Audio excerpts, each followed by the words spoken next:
day. You're watching African Free Press Television. My name is Sam Adedonkui, bringing you the news today. First, the headlines. Federal government claims that Justice Unguta hid 27 million naira. Southwest governors meet in Ibadan to foster regional integration. Former FCT minister slams 100 million naira suit on the FCC. Chibok under Boko Haram siege again. Nigeria's GDP falls 2.24% in third quarter. And Trump unveils agenda for his first 100 days. Now the news in detail. The federal government yesterday told the Federal High Court sitting in Abuja of how 27 million naira was found in the bathroom of embattled Supreme Court Justice Sylvester Unguta, also recovered from his private residence in Abakaliki, Ebonyi State. According to Prosecution Counsel Charles Adeogun Phillips, include 4 exotic vehicles, 4 international passports, including 2 diplomatic and 2 standard passports, which he was using concurrently. Justice Unguta, who was docked before Justice John Sow, denied allegations that he was involved in money laundering, and the court yesterday granted him bail of 100 million naira after pleading not guilty to a 16-count criminal charge. Although Adeogun Phillips had opposed his bail application because the defendant could jump bail and interfere with witnesses and evidence, Justice Sow, however, ruled that the Department of State Services have deposed to an affidavit to completion of investigation. There was no basis for the prosecution to express fear that Unguta would interfere with the witnesses or evidence. Justice Unguta also added that the same prosecution had established that all the traveling documents of Justice Unguta had been seized and that they have been keeping an eagle's eye on his movements. The case had been adjourned to December 7th and 8th for trial. 6 governors of the Southwest rose from a meeting in Ibadan, Oyo State capital, to resolve to forge regional integration and also not to allow political differences to truncate the common cause of the Yoruba, and vowed not to allow politics divide the region. The governors agreed to work together within the framework of people-centered development towards unity of the Yoruba people to evolve regional integration that will accelerate the growth and development of the same region. The meeting held at the executive chambers of Oyo State Governor's Office and had in attendance the host governor, Senator Abiola Ajimobi, his counterparts from Akiwumi and Body of Lagos, Ibikunle Amosun of Ogun, Ogbenu Raup Aregbesola from Osun, and Ayodele Fayose from Ekiti State. Also in attendance was Secretary to Ondo State Government, Dr. Rotimi Adelola, who represented Dr. Olusegun Mimiko, who was away to Abuja to confer with President Muhammadu Buhari on the security situation in his state. Fayose, who read the communique at the end of the meeting, said the governors resolved to better the lot of their people, play politics of development, politics that will bring food to the tables of the average Southwesterner. Well, and he says that they will look up to one another in all areas, including agriculture, education, infrastructure, and for political reasons. Former Minister of the Federal Capital Territory, Senator Bala Mohammed, has filed a 100 million naira fundamental human rights suit against the Economic and Financial Crimes Commission, EFCC, over his continued detention. Already, Justice Baba Yusuf of the High Court of the Federal Capital Territory has fixed hearing for Thursday, November 24th, 2016. In his 15-paragraph affidavit deposed to by Umar Aliyu Usman and in support of the originating motion on notice, Mohammed said he was invited by the EFCC to report to its office on October 24th, 2016 in connection with investigations into alleged cases of conspiracy, abuse of office, and money laundering.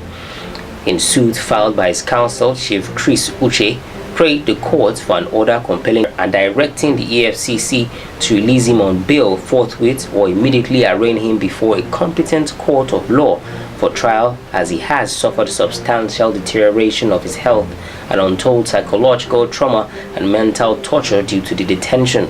He is asking for the sum of 100 million naira as special and general damages against the EFCC for the illegal, unlawful, and unconstitutional arrest and detention. Meanwhile, the EFCC has listed 6 commercial banks as witnesses to testify against Justice Rita Ofili Ajumogobia of the Federal High Court and Godwin Obla in a 30-count charge preferred against them by the Commission. The caretaker chairman of Chibok local government area of Borno State, Mr. Yagar Yakawa, has raised alarm over renewed attacks perpetrated by Boko Haram terrorists. He said the sects attacked one of the villages over the weekend and that hundreds of people have been displaced.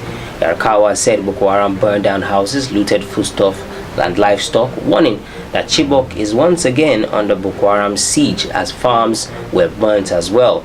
Yagari Akarwa spoke to correspondents of the media in Maiduguri when he went to receive food items donated by the state government for onward delivery to the displaced people. He said contrary to claims by the military that Chibok is safe, there have been a series of renewed attacks in communities, including the Sambisa forest.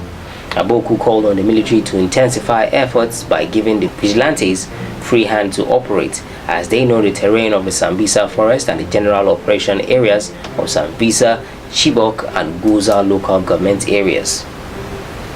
Nigeria's gross domestic product falls 2.24% in the third quarter of 2016, according to a new set of data released early on Monday by the National Bureau of Statistics.